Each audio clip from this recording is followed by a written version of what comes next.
Hi, Martin Turner here. This week we look at the need to start our analysis with understanding the past of our firms. We emphasise the need to focus on understanding the economic and business drivers of our firms. We look at how capital markets are focused on expectations about the future, but that we need to first understand the past before we can forecast the future. And we look at the accounting drivers of abnormal earnings and point to the videos to support us to restate our firm's financial statements, which will help us to clearly separate the operating and financial activities of our firm. First, we start with a review of what we looked at last week. Hi, Martin Turner here, and welcome to our lecture for week 4 for ACCT13017 Financial Statement Analysis. And my name's Martin Turner. Now, this week we're going to be looking at understanding the past. We know that we're going to be focusing on the future in our analysis of financial statements and our businesses, but we also will be seeing that in order to understand the future, we've got to first understand the past. And so this week we'll be reviewing week 3, and then we'll be focusing on how we need to forecast reality, the economic and business drivers of our firm. But first, we need to engage with the accounting drivers and with our financial statements from the past. And we'll be also looking at restating the financial statements and how we need to do that to separate the operating and financial activities, because we'll be focusing on the enterprise value, which is the operating activities of a firm. Most people value firms the enterprise value.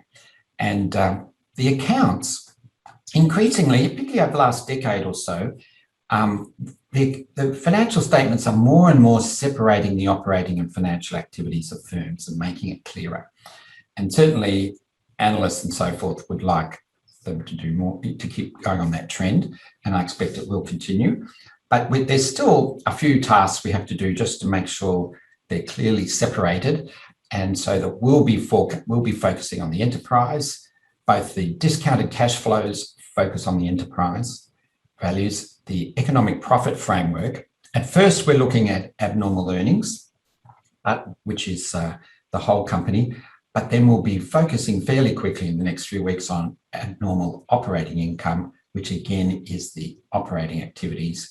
And on both frameworks, both the discounted cash flow and the economic profit framework, we'll be focusing on the enterprise, the operating activities. So we have to do this task here, and there's various videos that will be supporting you to do it. And then we'll have a look at the minute paper. So that's today. Now, before we get started, I'll open up Socrative. And what one question would you like answered today? One person is on Socrative. Well, I've got a first question. There's only one person on it, actually. No one else has gone on to Socrative yet. All right. Well, Evan from Wyong in Central Coast and just north of Sydney. Evan, the question he would like answered is, how can one predict the future of a brand new firm? Does it need a past? How is it done?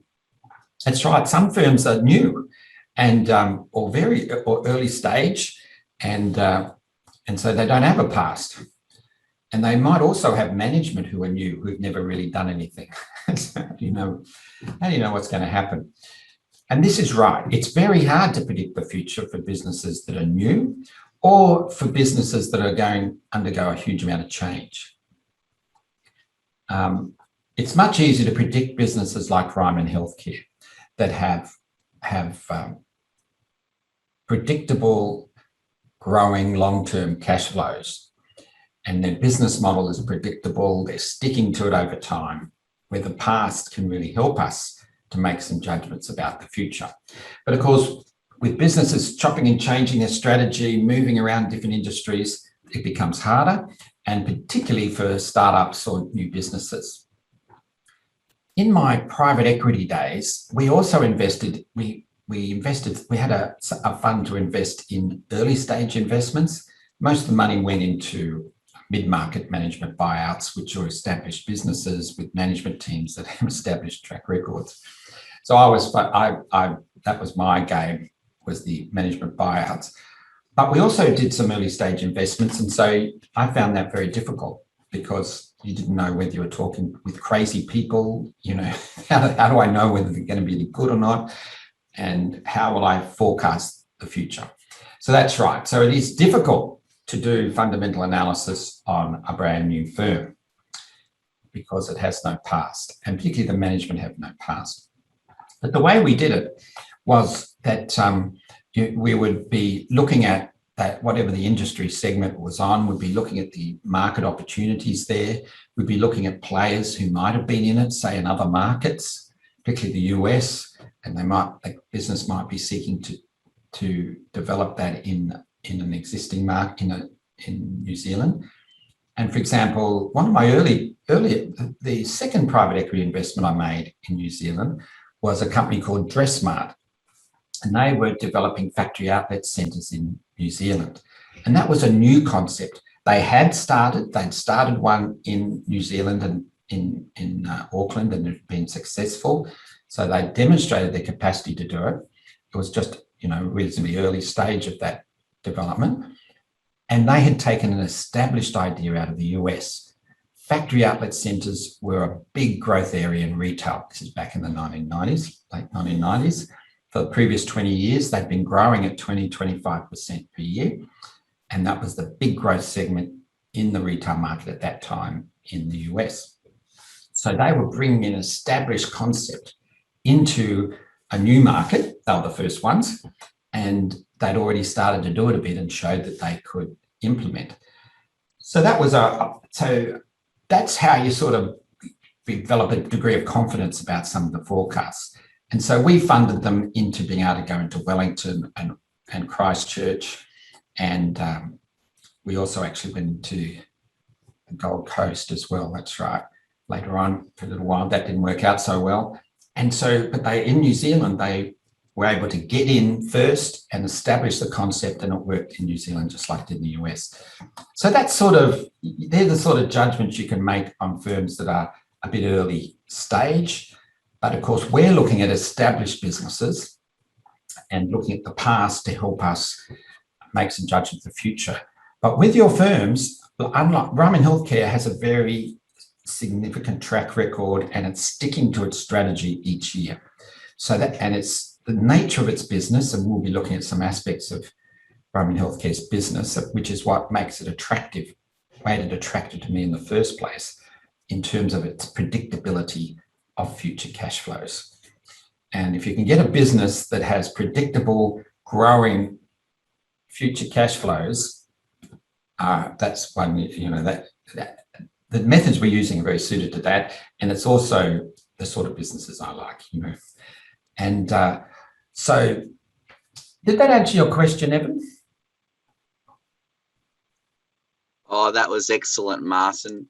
I know it was a bit of a radical question, but still relevant to sort of today's topics. But yeah, great insights there. Thank you. Yeah, and it's relevant to everybody because your businesses, you'll have different degrees of confidence of being able to draw from the past a basis to help you predict the future. But that is exactly what we're looking today. Understanding the past is spot on relevant to what we're looking at today. So we'll go back to the slides and review what we looked at last week, week 3. What we looked at last week was that there are many ways to assess value. And the way we're looking at it, fundamental analysis, is just one of many different ways that we can assess the value of a business. And if we're managing a listed firm, then there are many ways that the equity analysts in the market will be assessing value. And so we looked at just that context. Technical analysis, that's where we look at the patterns of past share prices to help us forecast what the future share prices will be. And comparables is where we look at multiples like price to earnings and price to book, various, and a whole range of other ratios. And we have companies that are similar to our one, and then we compare them with our ratios. And if the other company's ratios, say their price to earnings ratio is higher than ours, and ours is different, we might think that there's some scope for our price to earnings ratio to improve in the future, and that might help us forecast the performance of our firm. We discussed some of the problems, particularly the comparables approach, but it is a very convincing one. People often find that very convincing. You see it a lot in the financial media as well, and I have used it a lot to my investment committees, and a lot of people can find it quite convincing. I would be, you've got to be careful you don't fall into that thinking that you're getting some basis. My view, but there were many other views, as you can see, but the fundamental analysis approach is that we need to engage with the actual, real economic and business realities and drivers of our firms. And so we saw fundamental analysis. We looked at the conceptual basis for the models we'll be using. And we saw that the dividend discount model is the only conceptual basis for valuing firms, which is the equity. All you get is your future dividends. And those future dividends include a final dividend, which might be when the company is liquidated, you may get a payment, or it might be when the company is sold to another business and you get a payment. So it's the dividends plus any final dividend you get. That's what your equity interest entitles you to. And we saw the difficulties with forecasting dividends because dividends are a transfer of value between the firm and its owners. And they're subject to the directors just deciding what they want to pay you. And that's basically impossible to predict. And so, but we then saw that there is a direct relationship in accounting with the dividends and the future cash, the free cash flows. And that's what we use in the DCF approach. So we can replace the dividends with free cash flows. But of course, we looked at some of the strengths of the discounted cash flow model, and also that the free cash flows are also, the weakness of it is that they are a transfer of value too between the operating and financial activities. They're not a measure of value add. So, and so then we looked at also economic profit, which is a direct measure of value add. And so both the discounted cash flow and the economic profit model are the two main models used in fundamental analysis and practice. And we'll be using those two models and you'll be valuing your firm using those two models. So that's what we had to look at, many ways to assess value. So now we're going to be looking at understanding the past. But actually, before we do that, we just review what are dividends. Dividends that we'll be looking at are all the transfers between a firm and the owners. And so that includes the typical dividends of, paying a dividend, cash or share split, but also any transfers both ways. So if you have a share buyback, new share issues, pay a cash dividend, all those things we include as dividends. And cash flows, we're going to focus in this unit on free cash flow. Cash flows can mean many things. It can mean operating cash flows. It can mean various profit-based measures of cash flows, earnings before interest and tax and so forth.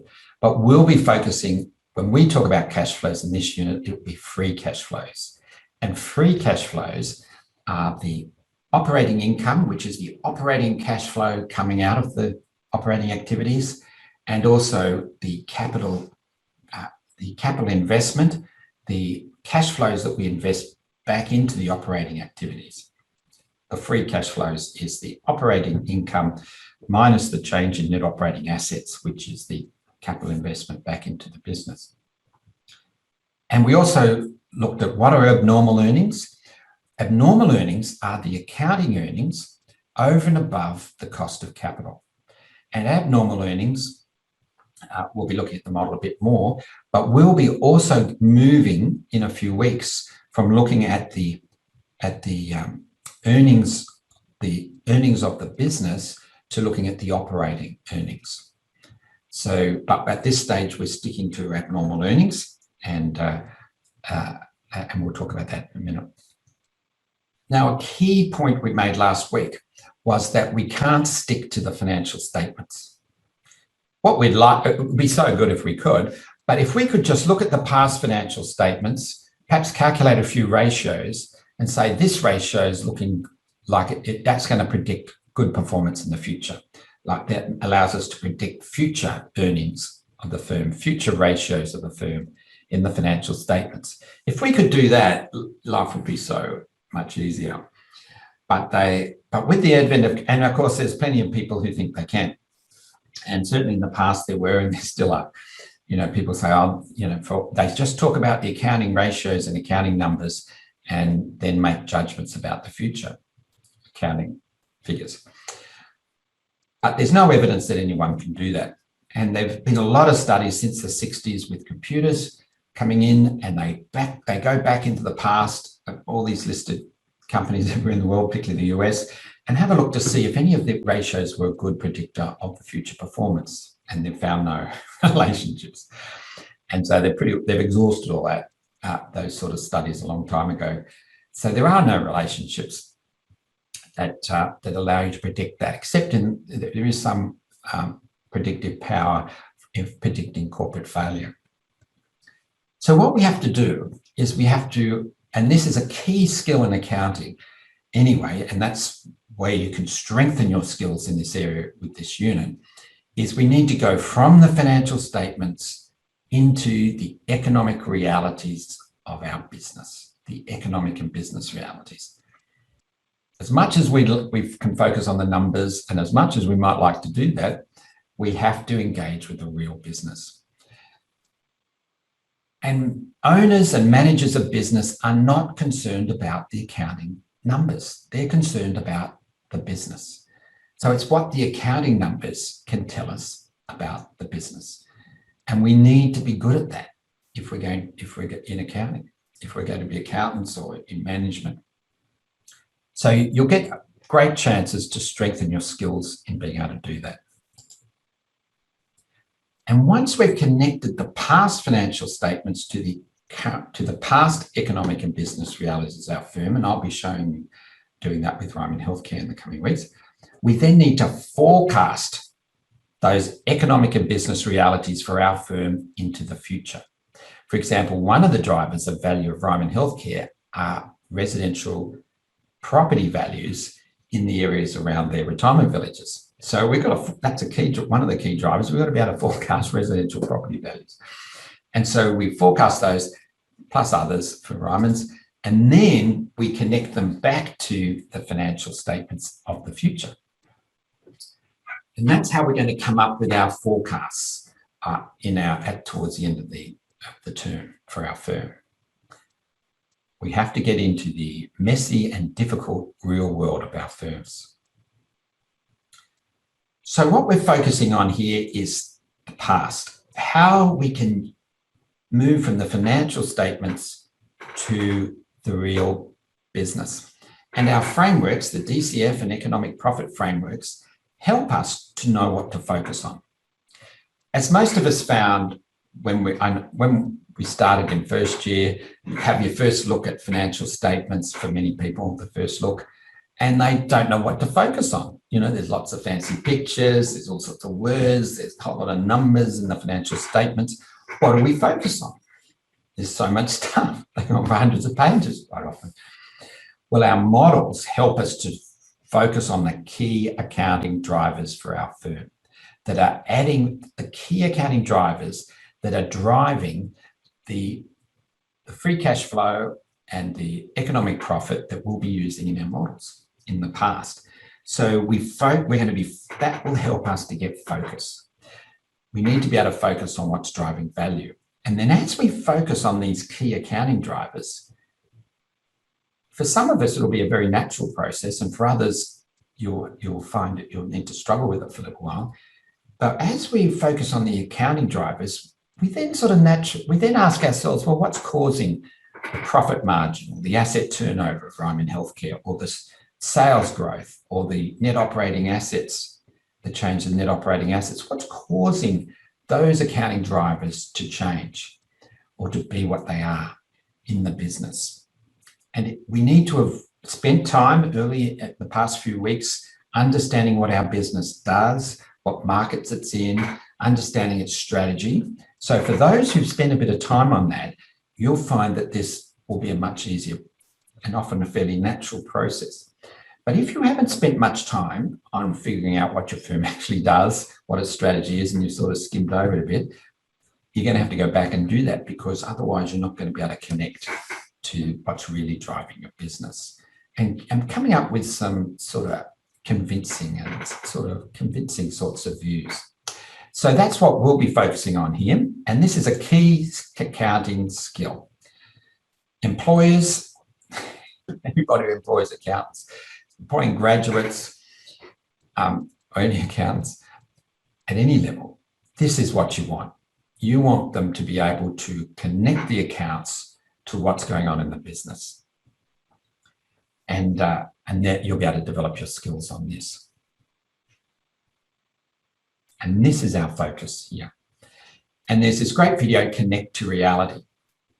I think it's 7 or 8 minutes. This is, all the videos are a key part of the materials you need to be engaging with, but you definitely need to be reading that. There's a live link to it on the PDF of the slides. It's also in the videos on Moodle. And as part of you do the readings, but you also need to look at these key videos. And this gives you a lot of support on how to connect to reality. If you're interested in business, if you're curious about what your firm is doing, you're sort of asking yourself these questions anyway.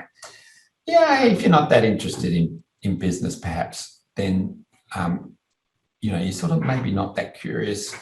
You've got to be, it's a good reality check for you. Because accounting, if you're going to go into accounting, it's all about the business. And it's like 99 out of 100% of accounting graduates in the world, they seem to come out into the workplace and they just focus on the numbers. Something seems to have gone awry here.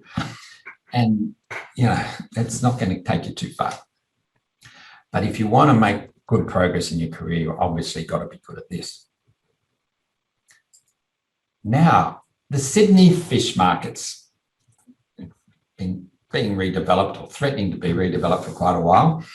Sydney fish markets, you saw in the reading, they have a whole heap of fish going through them every day, and they're sold fresh. And people are buying them, and then they're immediately consuming them. So what you're buying is what you see is what you get. It's fish. And the buyers are pretty good at telling what they like. And that's it. And they're consumed quickly. Now, the capital markets are not like that. If you buy a share in Ryman Healthcare today for $15, you're buying its future out to eternity, out to when it finishes business and you get the final dividend.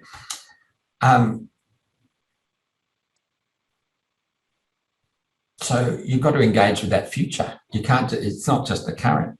We're going to be focusing on the present and the past, but it's with a view to being able to make judgments about the future. Capital markets are trading in dreams about the future, in expectations about the future. And they're expectations that will almost certainly not happen exactly as people are thinking that they will. So we're going to be making forecasts of our firms, but it's almost certain that they won't happen exactly as that. If I make forecasts for Ryman Healthcare and it turned out to be exactly what I forecast, it would be like, whoa, whoa. And you can see in the reading, which is based on the Ryman Healthcare's annual report from March 2020, and I did the forecast in the early part of the year for next year, quite early in the year. For example, you can see the forecast for residential property values in New Zealand were just way out. They had a boom in residential property markets last 12 months, 20% increase across the whole country. And so I couldn't forecast those back just short term, let alone going at the future.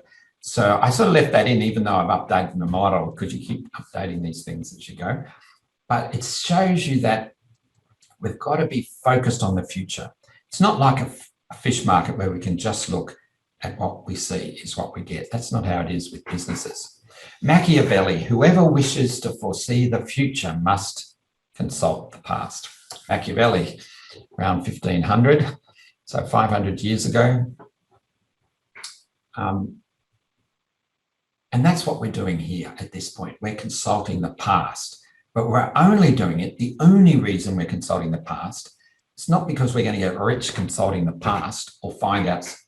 It's not, we're going to have to do more than just consult the past, but we have to first do it because we need, if we're wrong about the past, we'll almost certainly be wrong about the future. So if I don't understand how Ryman Healthcare has added value or destroyed value in recent years, how will I predict how it will go in the future?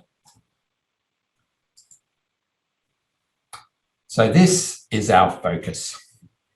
And this is the key takeout really for your accounting degree, is that we need to use accounting numbers to connect with the real business. And if you just keep that in mind, it's just a mindset really. If you just keep that in mind, you'll be 1 in 100, extraordinarily as that sounds. So many people who study accounting end up just focusing on the numbers. And you'll feel that while we're doing, I feel it, when we're focusing on the numbers in this unit, you just feel yourself just getting caught up in the numbers and you can get so easily disconnected to the business. But that is a big mistake in accounting. So, and you can see the sort of skills. Some people will find they find this much easier to do than others. If you find you get a blockage as we're starting to do that, you go, well, wait a second, no one's telling me what these economic and business drivers are of my firm.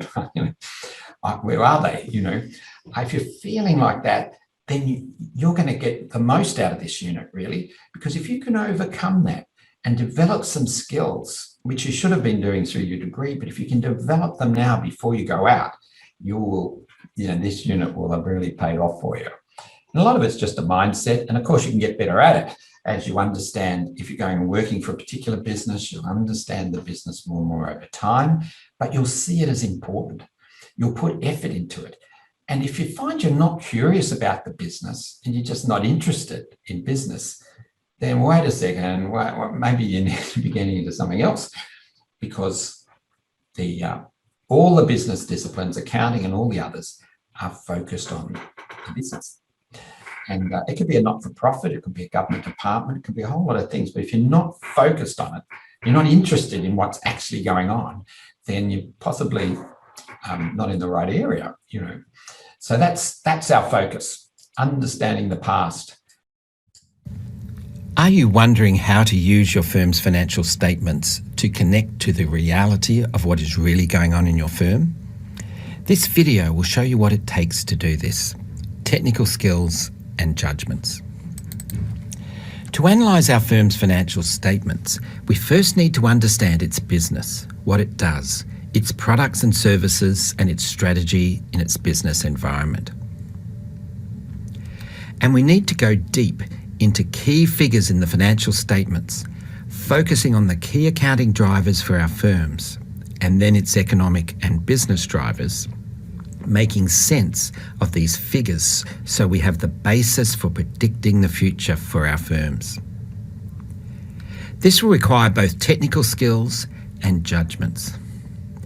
Many people can think analysing a firm is just about calculating some ratios, but it is not that simple. There are judgments needed which involve understanding, forecasting, and evaluating. This not only involves identifying the key accounting drivers, but also understanding the economic and business realities of our firm.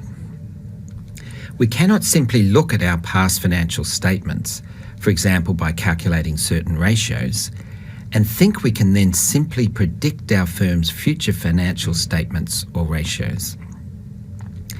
We need to connect our firm's financial statements to the economic and business realities of our firm.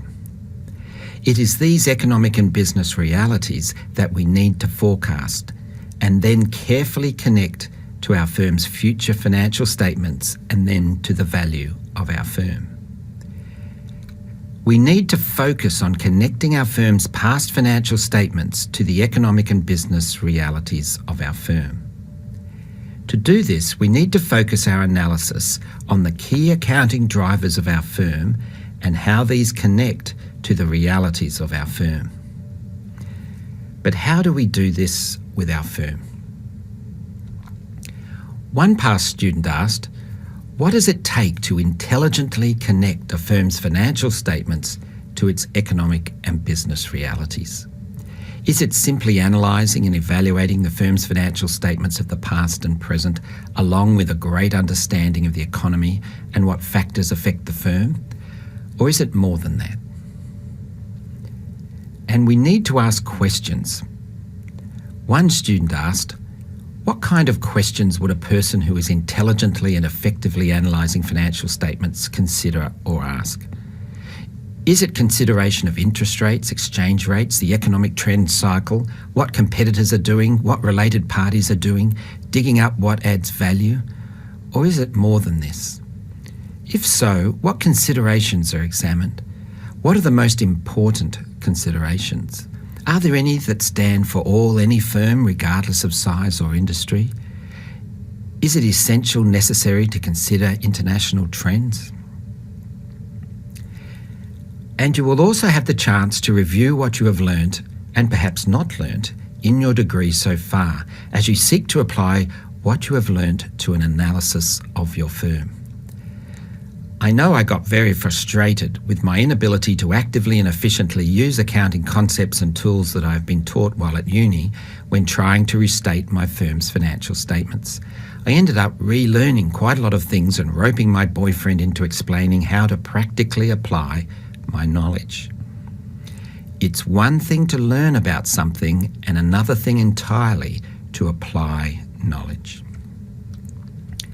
And many may feel it to be challenging to connect their firm's financial statements to its economic and business drivers. Another student mentioned they felt uneasy about making assertions as to what the key drivers for their firm are. I feel the same way because of our inexperience and limited knowledge about the industry of my company. For example, to forecast return on net operating assets, RNOA, we first need to forecast the economic and business realities or drivers of a firm's return on net operating assets. We then need to estimate the effect of these future economic and business drivers of a firm on its future accounting drivers of return on net operating assets, profit margin and asset turnover, and on a firm's future return on net operating assets itself. In this way, we can turn a forecast of the economic and business drivers of a firm into a forecast of its return on net operating assets. In this way, we can use technical skills and judgments to develop thoughtful and convincing forecasts of our key accounting drivers, such as return on net operating assets, profit margin, asset turnover, sales and sales growth, and net operating assets. So we saw that we need to connect to reality. This is a central skill that we need to develop as we give advice to clients, as we use financial statements in businesses, and as analysts, we value our firm, which is our situation we have in our unit today. And all these short videos are a key part of the content of the unit, just as the study guide is. And you can find all those videos each week. They're short, generally, and they are in the video section on the right-hand side of Moodle, which is at the bottom of Moodle if you are on a phone or tablet.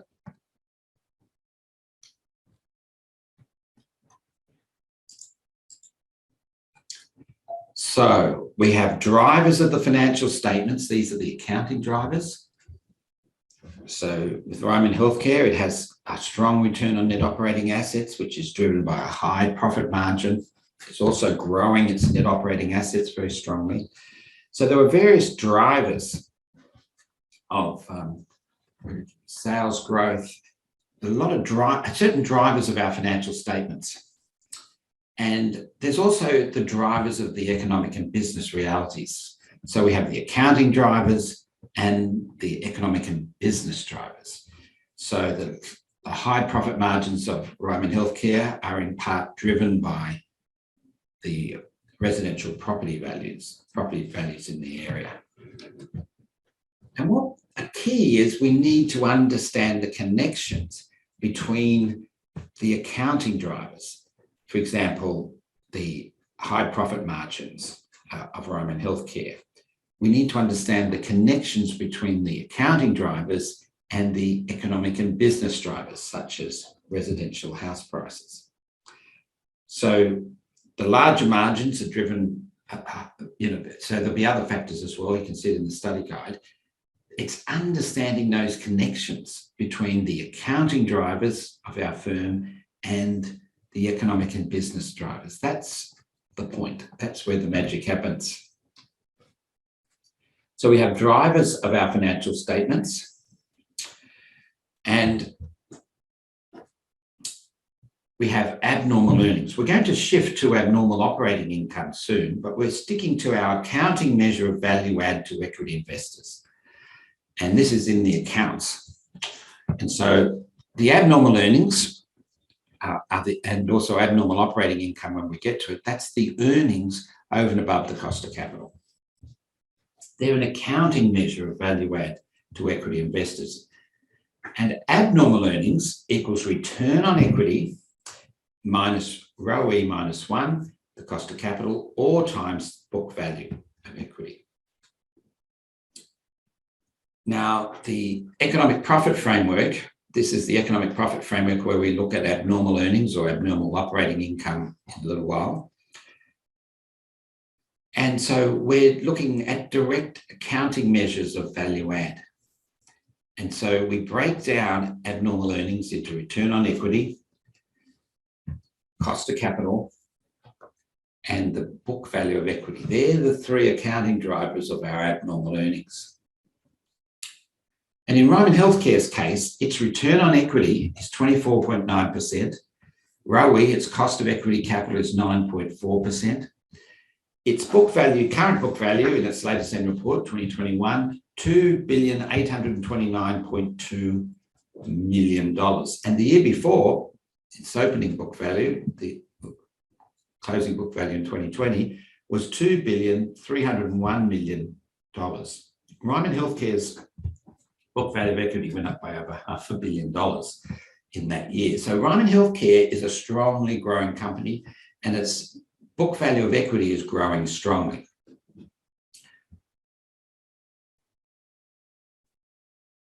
And its return on equity of 24.9% is its comprehensive income divided by the book value of equity. And Ryman Healthcare's comprehensive income in the 2021 year was $638.8 million. And so we can calculate the return on equity as $638.8 million divided by book value, and we'll use average book value. So closing book value plus opening book value all divided by 2. I do that for Ryman Healthcare because it's strongly growing book value. A lot of companies aren't growing that strongly, so you can just use closing book value. But in that case, I'm showing that often you need to think about how you calculate ratios as well. So that's the formula, and that's how we get to the abnormal earnings of $397.6 million.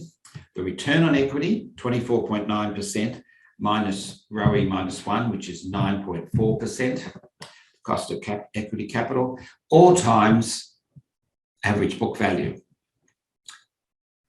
And that equals $397.6 million. So we are looking at the accounting drivers in the past, and we can see that return on equity, cost of capital, and book value of equity drive abnormal earnings. And that's what's happened in the last year. Now, we'll also be restating our financial statements, and that's where we separate carefully the operating and financial activities of the firm. We're doing that because we're going to be focused on the operating activities of our firm, primarily in the unit. So, and we'll be coming up with an enterprise value, which is the value of the operating activities of the firm, independently of how it's financed.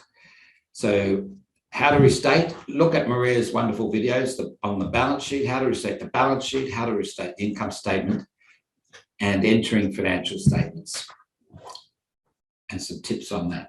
So they're short videos and really useful. Again, these links are live on the slides in the week 4 of Moodle tile, but you can also get these videos out of the video section in Moodle and look at them for each week. Now, in this unit, we'll only be entering the balance sheet and the income statements.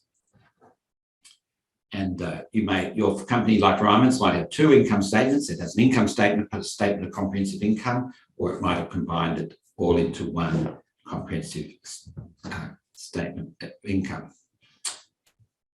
Now, we won't be restating the statement of changes in equity this time, which we did in first year. We only need to do the balance sheet and income statement.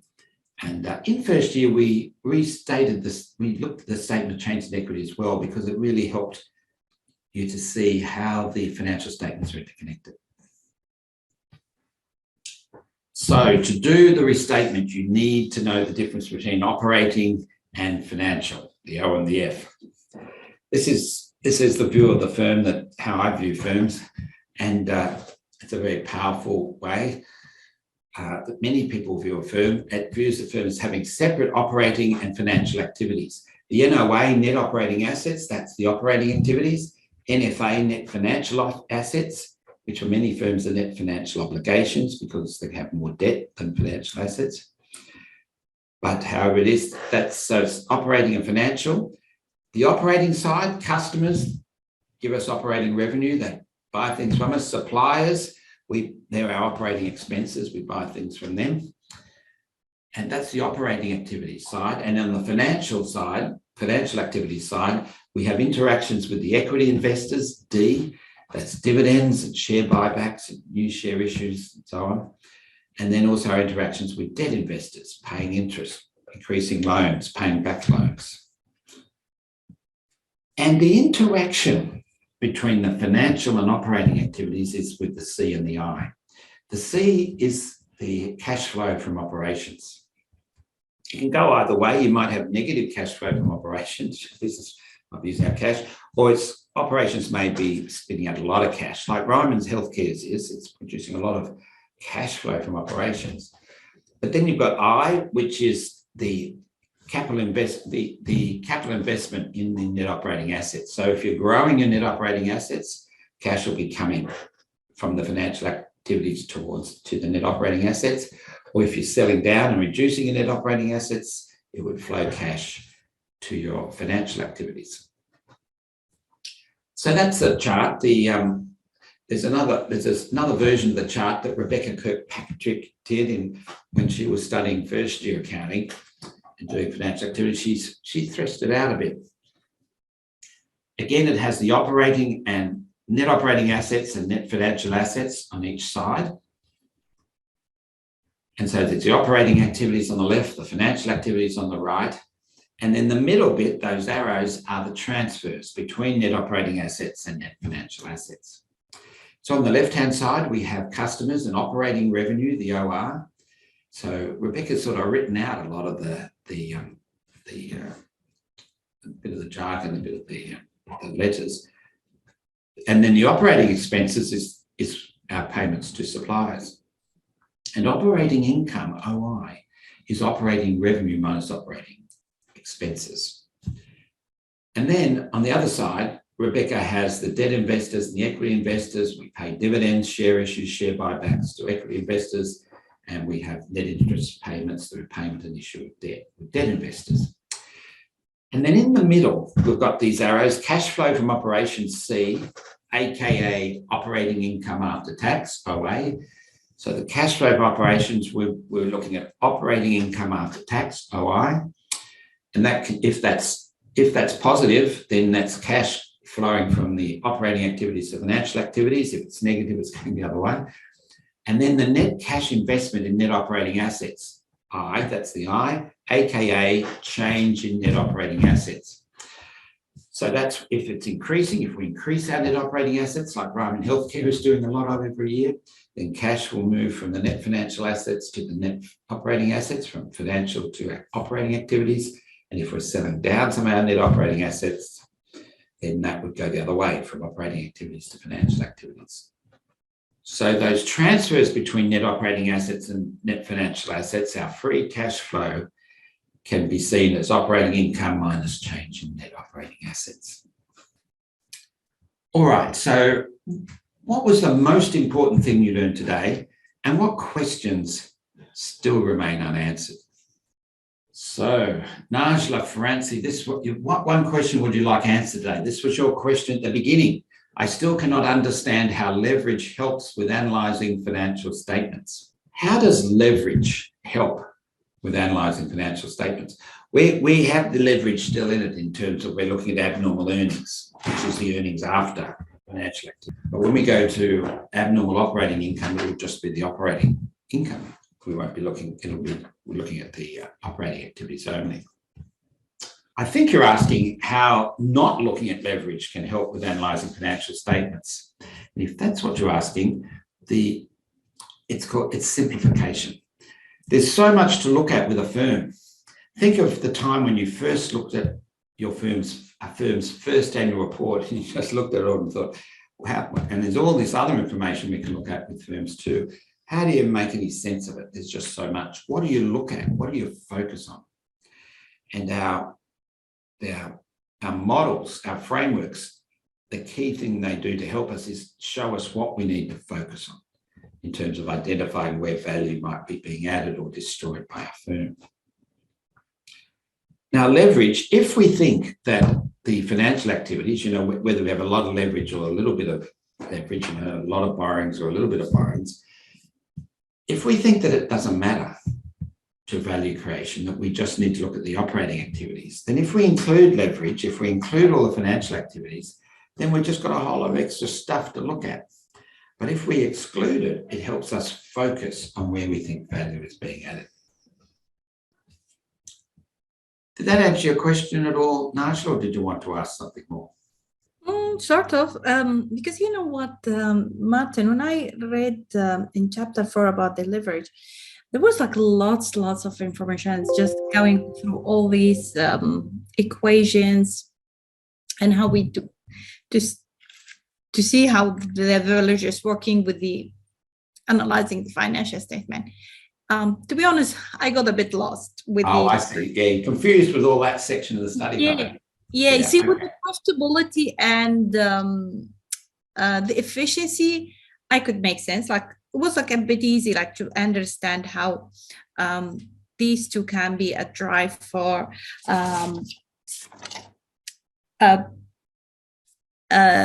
with analyzing the financial statement. But with the leverage, I found it a bit was really it was a bit challenging for me. Like, just yeah. Well, that's right. So if we can get rid of leverage, if we can exclude all that, and that's right, financing can be pretty confusing. If we can just put that aside and only focus on the operating activities, that will make the analysis more easy, won't it? Yeah. And so if we think the value is being created in the operating activities, not in how we're financing the business, how we're using debt and equity and so forth, then we can get rid of all that complexity, all that leverage. It's sort of like it's like the Kinder Surprise illustration. You go to the supermarket and your parents and your mum probably says, and you ask, can I have a Kinder Surprise? And they go, okay. And then you rip it open and eat the chocolate and get the prize inside.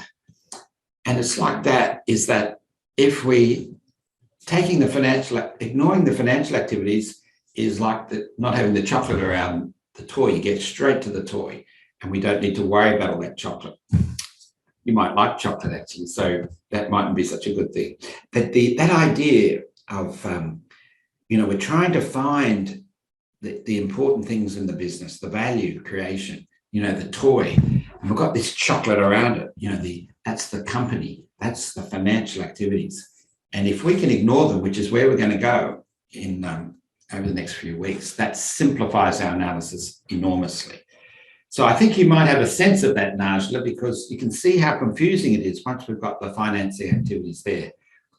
In media, financial media, usually they give various ratios that are levered ratios. In other words, they include the leverage of the business. We're going to be looking at that later in the unit now, and how there are issues with that compared to unlevered ratios, which is ones we'll be looking at as we look at the operating activities of a firm. So yeah, I think my final sort of point on that is that in the markets, because a lot of people do look at these leverage ratios that have the leverage in it, it can confuse and make it more difficult. Well, when we start focusing on the operating activities, you'll see if you have a sense that it helps simplify the analysis and helps focus our attention on where value is being added or not.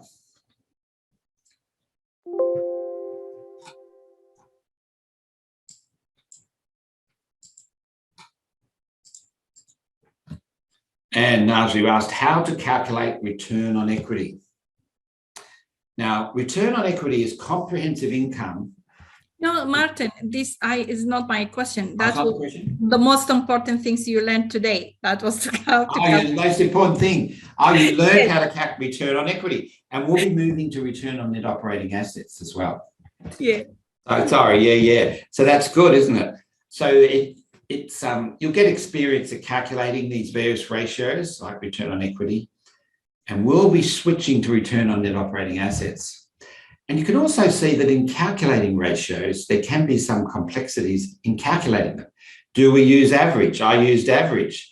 Do we use opening or closing figures, say for equity in that case? And so the book value of equity. So yeah, that's good. Oh, that's excellent, Najla. All right, with any other questions you would like to ask? No, that's all for now. Good. All right, well, thank you very much, everyone. We'll go to what we're focused on is this simple message, really, of forecasting on to reality.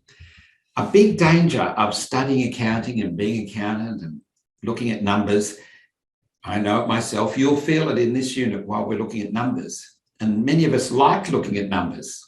I like numbers, and many people will be like that. But the risk of that is that we end up focusing on the numbers rather than on the reality that the numbers represent. We're not interested in the numbers. The numbers could be anything. Different accounting treatments or different accounting rules, and we can have different numbers. Who cares? We're not interested in the numbers. We're interested in what the numbers are telling us about the business, about the reality.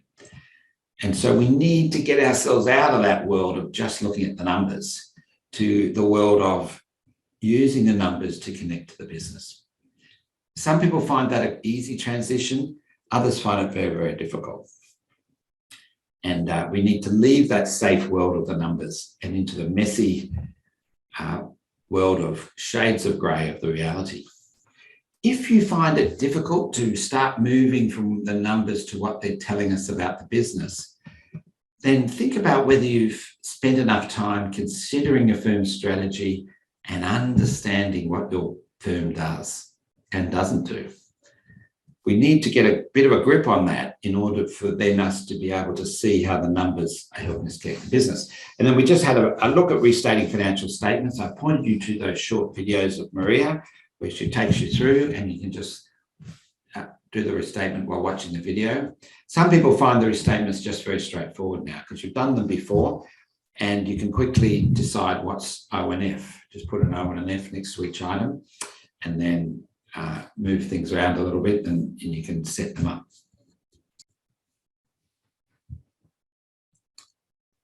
So next week, we're going to be looking at analysing return on equity. Najla said it was great. She's got a much better sense of how to calculate return on equity. We're now going to analyse it next week, which is breaking it into bits. And analysing is breaking things into bits. So we're going to analyse return on equity. We're going to look at leverage, and then profitability, and then efficiency. So we're going to break return on equity into those three areas. And there are short videos on analysing return on equity leverage, analysing return on equity profitability, Analysing return on equity efficiency. Have a look at those. These are live links on the slides, and they're also in the videos section of Moodle. Make sure you look at those before next week's class, and along with the keep on top of the study guide. And we're going to be starting that process of analysing return on equity and breaking it into those three categories and further. As we explore the world of accounting drivers, we're going to be looking at what is driving our return on equity, and what's causing it to be what it is. And so that's for next week. Well, thank you very much, everyone, and I look forward to working with you in the coming week. Bye for now.